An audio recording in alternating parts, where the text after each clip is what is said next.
Hi there, I'm the_twig. I wasn't planning on making any more videos, but my light weapons video went down so well that I've come back out of hiding. To talk about hiding. 1D&D expert classes had a major overhaul of the hiding rules, including the hidden condition, changes to the invisible condition, and some other rules interactions. In the next 15-ish minutes, I'm going to go way too deep on hiding. Before we start though, prior warning, these rules are kind of messy. There are absolutely going to be some interpretations and opinions in here, and you are likely to disagree with some or all of them. I think that this is kind of deliberate to give the DM more freedom, which for the record I think is a good thing, but it does make analysis a bit tricky. I also want to quickly go over two acronyms, RAW and RI. RAW means rules as written. It's what's actually written down in the books. For example, in the 2014 PHB, Shieldmaster lets you use a bonus action to shove a creature with your shield if you take the attack action. RI, on the other hand, means rules as intended. It's how the designers wanted the game to work, whether that's what they wrote or not.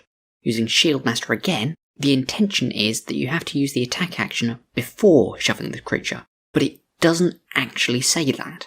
As written, you could shove at the start of your turn, as long as you then took the attack action later on. So, just so we have our bases covered, I want to start with a brief overview of 2014 hiding rules.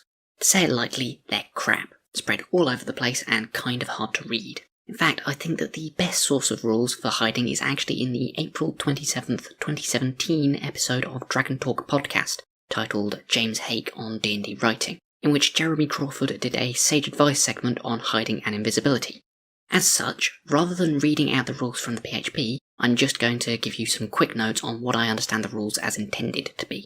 First and foremost, RI 1. The rules are deliberately stated to be in the domain of the DM. This is so that they work in non-combat situations where combat rulings might not apply. For example, if you were trying to hide in a crowd or sneak up behind someone, you might not have sufficient cover or obscurement. It also means that everything else I say here can be overturned by the DM as appropriate. Next up, RI 2. When you want to hide, you make a dexterity stealth check once, and keep that roll until you are found, or you decide to stop hiding.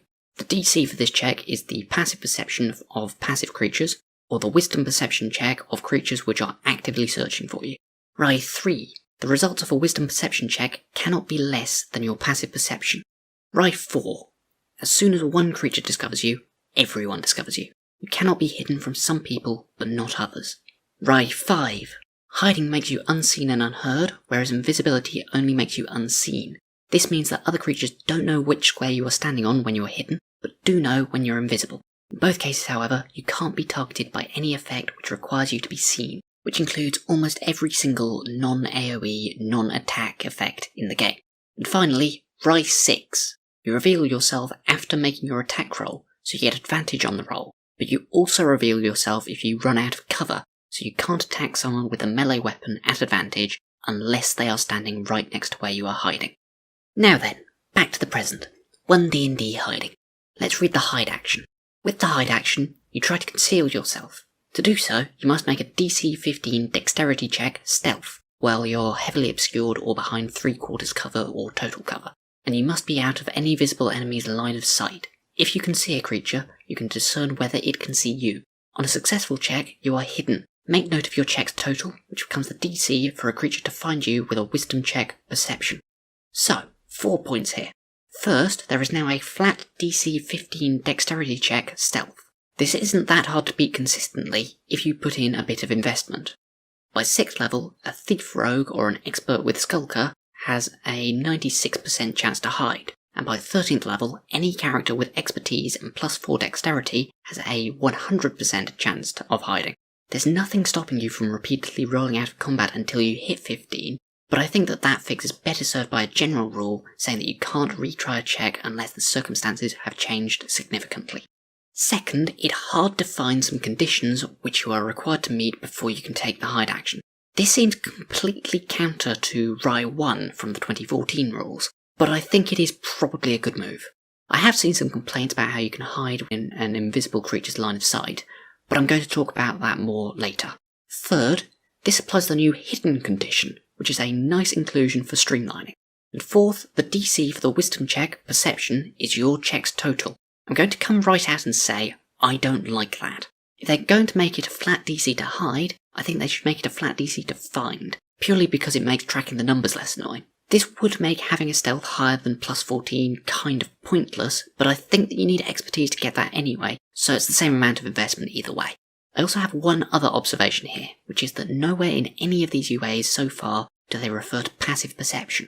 I like this decision, assuming that it was deliberate.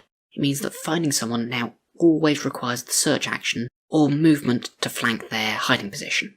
You can't just boost up your passive and become a walking radar. It also means that the perception DC has no reason not to be a flat number, so change that please, Watsy. Now for the new hidden condition. While you are hidden, you experience the following effects. Concealed. You aren't affected by any effect that requires its target to be seen. Surprise. If you're hidden when you roll initiative, you have advantage on the roll. Attacks affected. Attack rolls against you have disadvantage, and your attack rolls have advantage. Ending the condition.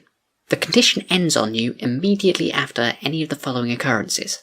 You make a sound louder than a whisper, an enemy finds you, you make an attack roll, you cast a spell with a verbal component, or you aren't heavily obscured or behind any cover.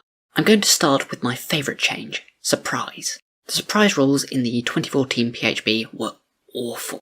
How many of you knew that there is actually no such thing as a surprise round?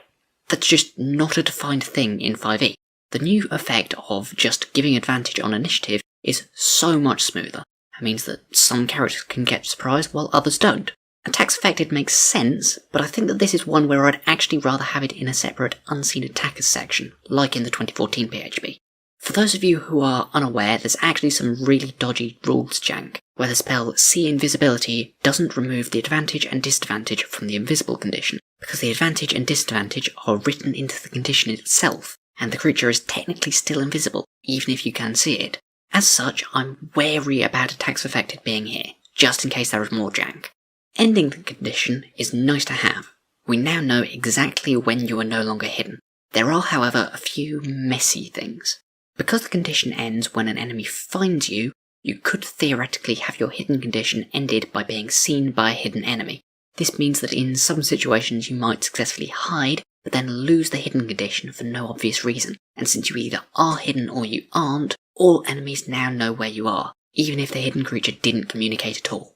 I've seen some comments about how the cover requirement of the hide action and hidden condition don't specify who you have to have cover from. However, the hide action specifies that you need to be out of any visible enemy's line of sight, so you need to have cover from everyone. I also think that realistically, if you don't have cover from everyone, then someone will have automatically found you, so you lose the hidden condition. This one is a bit of a weird one, but when do you cast a spell for the purposes of the hidden condition? Is it when you start casting, when you finish casting, or some other time? The magic action says, if you cast a spell that has a casting time of 1 minute or longer, you must take the magic action on each turn of that casting. So grammatically, I think that this means that you cast the spell at the end of the casting, meaning that you can hide, cast a big ritual spell like Leomund's Tiny Heart, and then start combat. I very much don't think that that's intended, but if you made it at the start of the casting, you couldn't get advantage on your firebolt, which I also don't think would be intended. Now, the biggie. Concealed. It no longer says that you are unseen and unheard, merely that you're unseen. It also no longer says that enemies don't know where you are. Does that mean that enemies know where you are? Well, it doesn't say that either. It's unclear. I think that the intention is that enemies still don't know where you are because you're hidden. Of course they don't know where you are, but the fact is that it no longer says that. Except that's a lie. I didn't realise this until I was actually researching this video, but the 2014 rules never outright states that enemies don't know where you are either. The Unseen Attackers and Targets section on page 194 and 195 say, if you are hidden, both unseen and unheard, when you make an attack, you give away your location when the attack hits or misses. This implies that enemies don't know your location, but it doesn't outright state it. The Skulker feat says something similar, as does the Hiding sidebar on page 177. In every case, they talk about your presence or location being revealed when you attack. This means that it's clearly rules as intended that your location is unknown while hiding, but it's not rules as written, because it's not written. To be completely honest though, I think that the only reason why people are getting so caught up on the fact that the hidden condition doesn't say that your location is unknown is because that's how the 2014 rules worked. If this was a completely new game called Dunsparce and Drampers, I don't think anyone would care. It would be obvious that when hidden, you're hidden. Side note for everyone who wants to pipe up about the Dragon Talk podcast I mentioned earlier, where Jeremy Crawford specifically said that when hiding your location is unknown, this is also, by definition, not rules as written. If they wanted to make it raw, they would have made an erratum. Sage advice is a combination of raw clarification and rye, and since this wasn't raw in the first place, that means that it must be a case of rye. Now that I've gone over all of that, I want to talk about a few small interactions with the hidden condition, starting with the epic boon of Undetectability, because it creates some more issues. It reads, Epic boon of Undetectability, 20th level feat, prerequisite expert group. You can't be seen or heard by any means, magical or non-magical, while you are hidden. The problem here is that this removes the catch-all an enemy finds you end condition of the hidden condition. Now you can successfully hide in plain sight of an invisible creature, and you don't need cover from everyone. It's also unclear whether the search action can still be used to find you. In fact, it could be argued that as long as you have cover from one creature in the entire world, the hidden condition can never be ended, unless you end it deliberately by attacking or something. So you could just walk around casually out in the open while completely unseen. This desperately needs a change, because that's just silly. Next, Blindsight and Tremorsense. Blindsight specifically calls out that it allows you to see hidden and invisible creatures. This is great and an excellent piece of rules clarification. Tremorsense, however, doesn't. It just says that you can pinpoint the location of creatures. I think that the intention is that Tremorsense allows you to find hidden creatures, but it's not 100% clear. Some clarification here would be nice. To be honest, I've kind of been going off of the assumption that when you see a creature, you find them. I think that that's probably the most obvious piece of rye ever, but it's not actually raw. Now I want to pivot away from the hidden condition slightly and talk about the highly related invisible condition. It reads, while you are invisible, you experience the following effects. Unseeable. You can't be seen, so you aren't affected by any effect that requires its target to be seen. Any equipment you are wearing or carrying also can't be seen. Surprise. If you are invisible when you roll initiative, you have advantage on the roll. Attacks affected. Attack rolls against you have a disadvantage, and your attack rolls have advantage. Surprise and attacks affected are basically identical to the hidden condition, and I have pretty much identical feelings about them too. Just to remind you, surprise is a fantastic change, and attacks affected is something I'm pretty wary of, due to some rules jank, which means that someone who can see you using something like Blindsight or see invisibility is still affected by the advantage and disadvantage. Unseeable, however, is very interesting. If you remember, I mentioned that the concealed section of the hidden condition now says that you are unseen, but did not mention that you are unheard. Well, the invisible condition is now apparently just as good as the hidden condition at making your presence unknown. Does this mean that your location is now unknown when you are invisible too? I genuinely have no idea. I really do not know what the intent of this change is. To finish off, I want to go over some changes that I think should be made. 1. The hide action I actually think is almost perfect. The only change that I would make to this is to make the perception DC a fixed DC 15, or to make both DCs variable. I see no sense in making one fixed and the other variable. I'm not exactly married to that idea though, and wouldn't mind if it remained as is. 2. Either the hidden condition should say that your location is unknown, or the invisible condition should say that your location is known, or there should be a sidebar saying that the location of any unseen creature is unknown. Again, if this was a completely new game, I think we'd all assume that the location is unknown for both conditions, but because we're coming from the awfully obtuse rules of the 2014 PHB, there's some baggage that needs to be cleared up. 3. Attacks affected should be moved out of the hidden and invisible conditions and put somewhere else, such as an unseen attacker's sidebar, which is located right next to the attack action in the new 2024 PHB. This is to address some rules jank. 4. There should be some specificity as to when a spell with a verbal component is cast for the purposes of ending the hidden condition. I think that the best option for this is actually to just define the volume of a verbal component as being louder than a whisper. That way, you will always reveal yourself immediately after the first magic action, which will both prevent you from casting Leomund's Tiny Heart and give you advantage on your Firebolt. 5. Tremorsense should specify whether pinpointing the location of a hidden creature means that you have found them. I think that this is the intention, but I'm not sure. If so, this is a really cool buff to dwarves. 6. The epic boon of Undetectability just needs a complete rewrite. It creates too many issues by removing the catch-all end condition of the hidden condition. To be honest, I think that all of the epic boons need a rewrite. They just aren't very epic. Thanks for watching.